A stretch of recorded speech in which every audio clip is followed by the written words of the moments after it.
Good way to start. Yes, good way to start on Monday morning. We were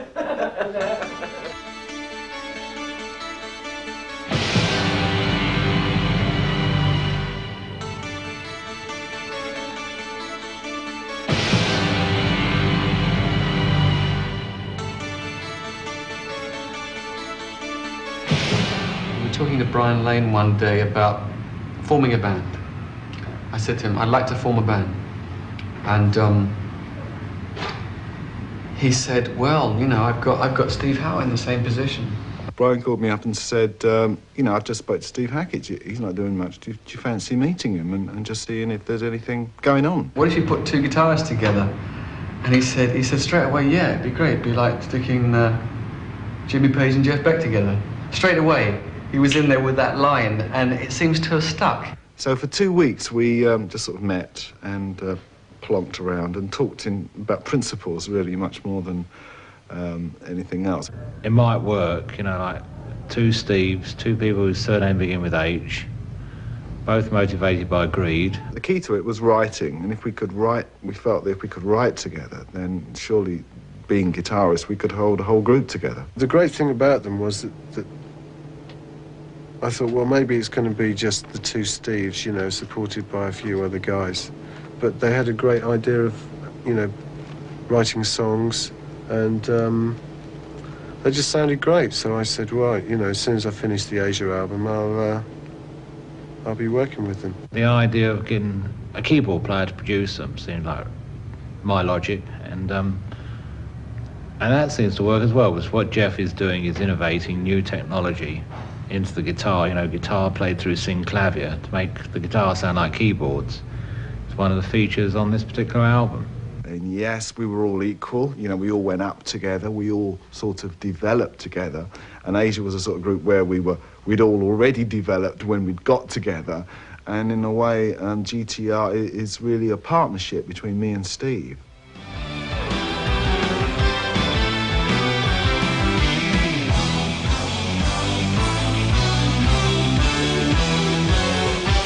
I knew Jonathan because he'd auditioned already with me. He wanted to play with me, and I said to him, well, you know, hold on, because I may have something for you which you don't expect. So tell us, Jonathan, what do you really perceive as your role in this group? Playing drums?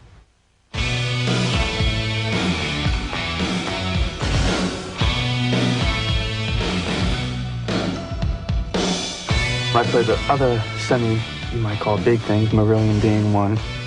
A group back home called The Fools, but it's always just filling in, freelancing. This was the first group I've ever joined. As soon as he sat down on the kit, it was like, boof, between the eyes.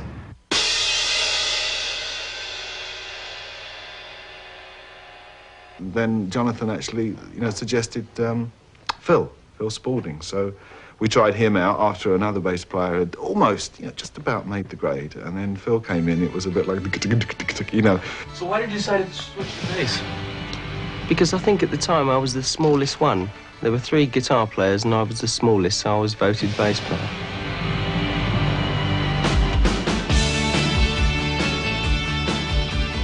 I said, you know, between you and me, everyone's pretty impressed with your playing. You know, after 10 minutes, we're all going, this guy can cut it. Before joining this group, I played a couple of years with Mike Oldfield, which was an invaluable experience. We liked his personality and his approach. I saw this one. What's the song, innit? Hello! The thing that impressed me specifically when I saw the band was Max's singing, because it's hard to find original singers these days. It's hard to find a guy who gets up there, holds a microphone, and basically delivers.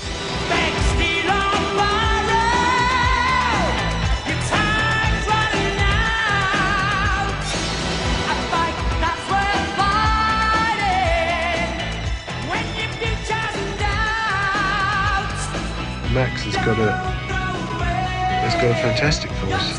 He, in many ways, is the secret weapon that the group have, because it's the hardest thing to find a great singer in a band.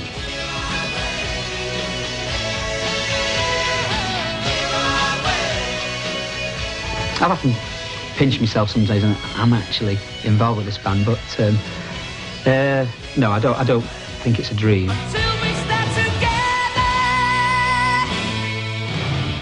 I think Steve Howe he's much more of a lead player, you know. He's like, he'll tear into a lead part all the time. What would happen with no keyboards? You know, having two guitars is obviously a good buffer so that you know, didn't become a whole gap in one's music. It was time to take that wall away and see what would happen if it wasn't there. On some of the tracks, Steve Howe's the guy who's thinking like a keyboard player and thinking in terms of rhythm parts, and Steve Hackett's blowing around all over the place, you know. All guitarists really want to do is like turn up and make a lot of noise, don't they? They all want to be the Kinks, really. Electric guitar is like at its best when it's slightly out of control, really. It's that sort of mad beast. But the two seem to complement themselves very, very well. I learned to do something that a lot of guys do these days with a plectrum, but for some reason I did it because I grew my nails, and so it was like being able to do things a bit faster, which was like hammering on and off, like.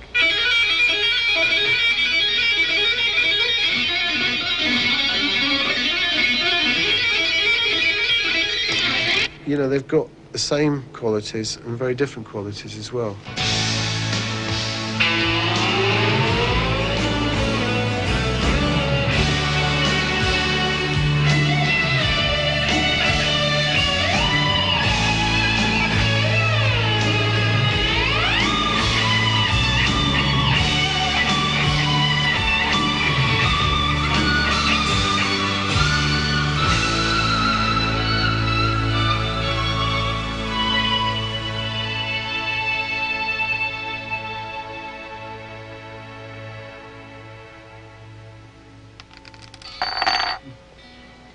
For instance, the acoustic guitar playing. I mean, Steve Hackett much more prefers to play a nylon guitar.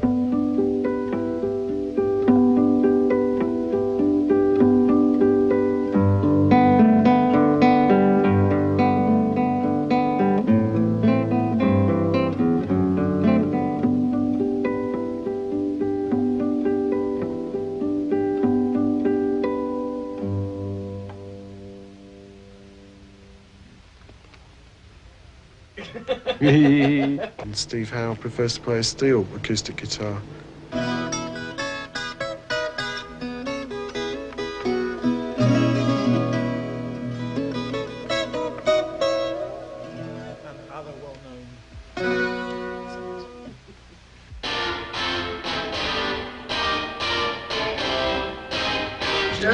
You better have a lot of films, there'll be a lot of outtakes. Not the documentary, we want to get back to work.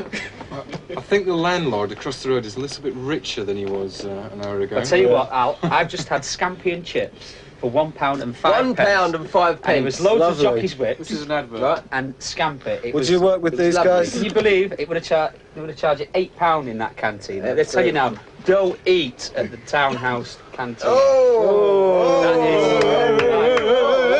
You get ripped off. They all think we're millionaires. We are. Scampi and chips. There's only one millionaire here. I wish I was. After a while, you get cabin fever, I think. It's almost like being a permanent member of staff, really. After a while, it's like, hello, George. Hello, you know, the doorman, he must work here all the time. You know, bands come and go. Queen have made 6 albums since we've been here. That's not true. We've explored certain things because of having the synclavier and the Fairlight and MIDI keyboards. We've been able to, we think, make a connection nobody else has done, which is play a guitar, fire the synclavier and a whole bank of MIDI keyboards, which is quite a spectacular sound. I sort of brought with me a lot of technical knowledge in terms of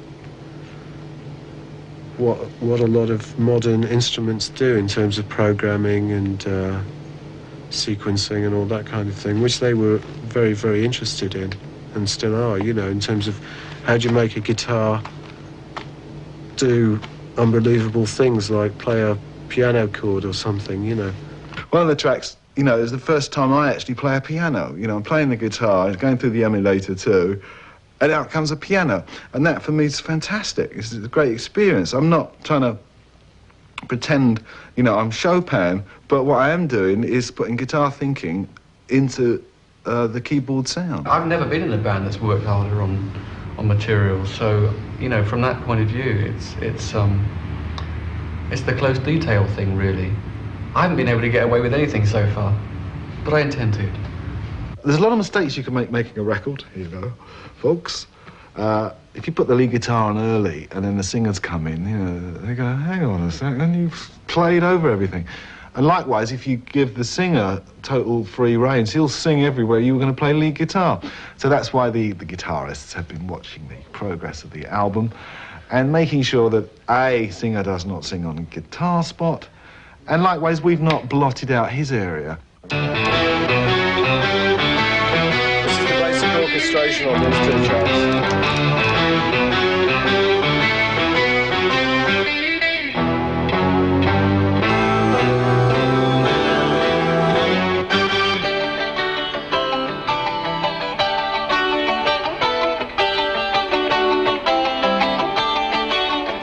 Guitar part and the verses on these 2 tracks.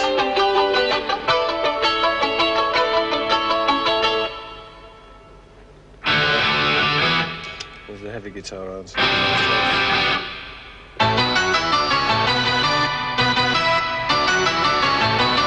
That's the basic program on those tracks.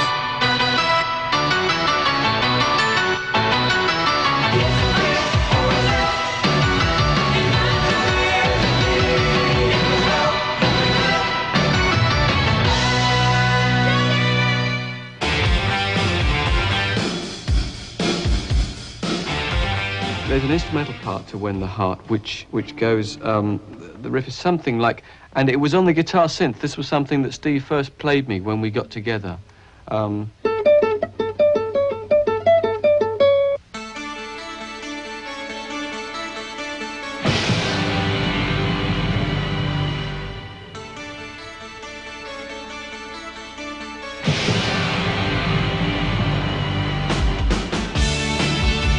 But then there was the chorus, which I had this idea a while ago, which went...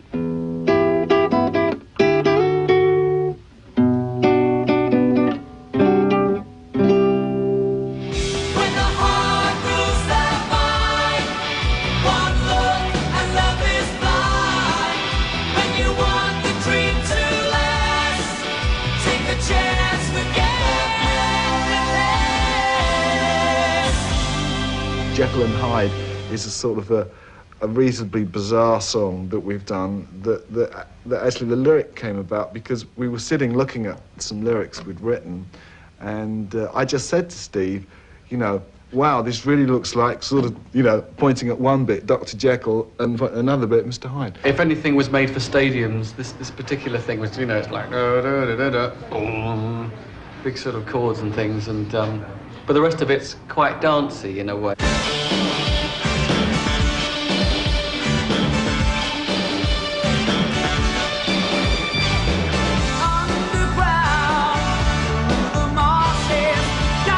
If Steve hadn't said, wow, isn't that a good idea for a song, you know, then we wouldn't have that idea.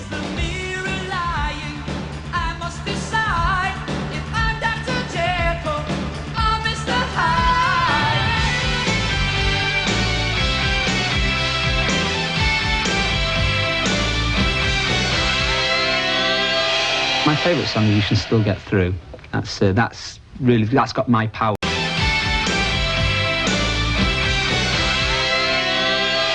My favourite song is You Should Still Get Through. That's got my power.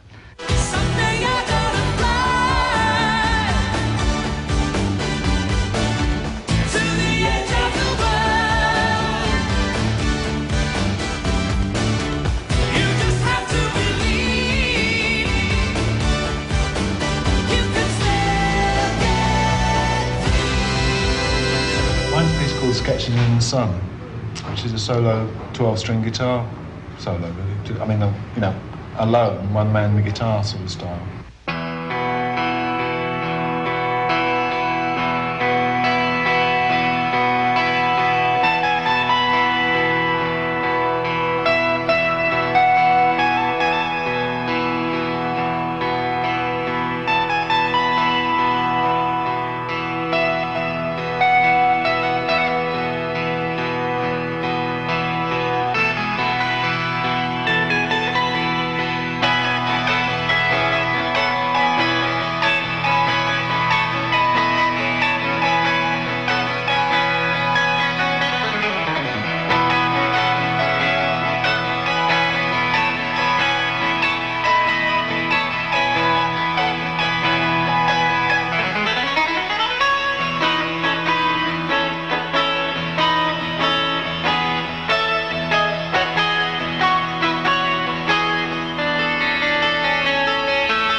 And Steve's done something quite different, haven't you? You've got That's right, yeah, lads I did together. something which is like sort of a whammy bar extravaganza.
The one I feel really strongly about, I think, is a track called The Hunter.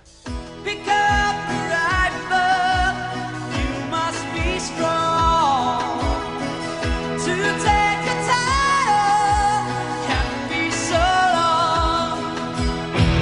If you believe you can go wrong, I say,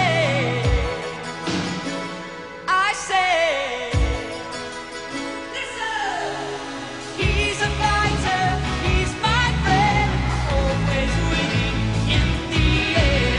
He's no angel, he's no fool, never plays it by the rule. Take the glory, steal that prize, oh the hunter.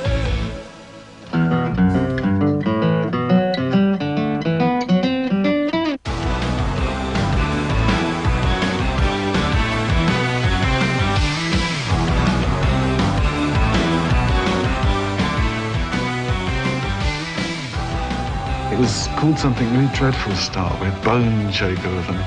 And then I walked in and said, you know, I've got a new idea for it. You know, I've got a couple of verses, let's have a look. And everybody sort of crawled around on the floor for a while. And when we got up, we had imagining. Eventually it became a song, and we put chords to it, so we thought at the end it'll be nice if it goes... My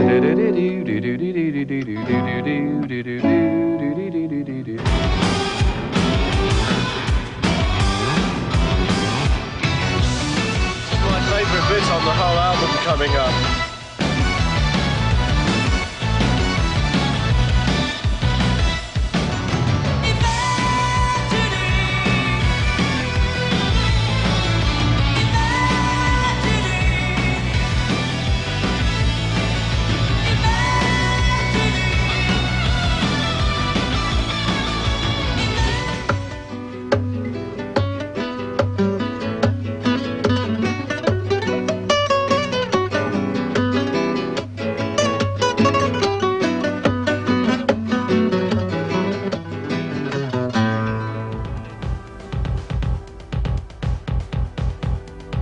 Well, initially we're going to play theatres. The idea is not to play the big arenas. I think all musicians like to get back to roots every so often. It's a good opportunity to do this, to actually get back to playing where you've got the people at your feet. We have talked about doing very stylish numbers from the past, yes. You know, if I say like Siberian Couture, not necessarily Siberian Couture, but the kind of number that's got a hell of a lot of impact and really says, you know, this is a period piece, if you like, a classic period piece. I hope we're going to do that sort of thing. When the ticket sales are announced, I'm sure there's Steve Howe fans who specifically want tickets on the left-hand side of the auditorium, and Steve Hackett fans will probably want the right-hand side of the auditorium. Me, I want to sit in the middle because I like Steve Howe and Steve Hackett, and I also quite fancy the other three in the musical, not the biblical sense, of course. They may think they're in control, but wait till we get out on stage, they won't be. We'll be taking over then. See, the reason why the band's called GTR is there's only 3 letters in the name. All my bands always have short names because the letters are that much bigger on posters. You know, the Amazing Thunderbirds, you can't have it very big unless you've got a large poster. But yes, Aisha, GTR, you've got huge letters, you know. We service even the blind and short-sighted. It's kind of nice that after all the rest, suddenly the props fall away and you're left with just the playing.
when the heart